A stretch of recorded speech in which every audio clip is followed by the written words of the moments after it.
ఇక మహబూబాబాద్ జిల్లా Thorrur division RTC అధికారులు బస్సులో మందు పార్టీ చేసుకోవడం సంచలనంగా మారింది.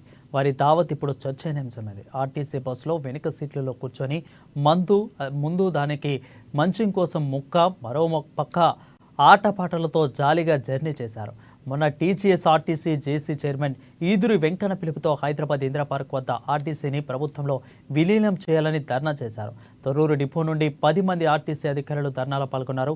తిరిగి హైదరాబాద్ నుండి తొర్రూరు వెళ్తుండగా మందు షాప్ దగ్గర ఆగి మంచింగ్ తీసుకున్నారు. ఇంకేముంది, బస్సులో వెనుక సీట్లో కూర్చొని మందు తాగడం మొదలుపెట్టారు.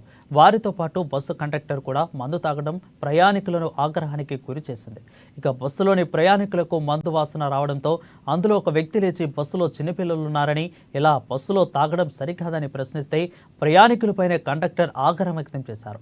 ప్రయాణికులకు ఇబ్బంది కలగకుండా చూసుకోవాలని ఆర్టీసీ అధికారులే ఈ విధంగా బస్సులో మందు తాగడం సరికాదని ప్రయాణికులు ప్రశ్నిస్తున్నారు.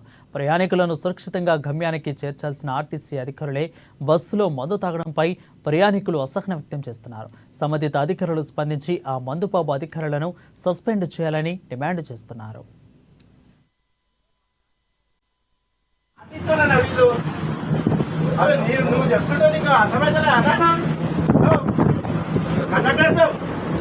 ఏంది అది ఏంటి ఏమో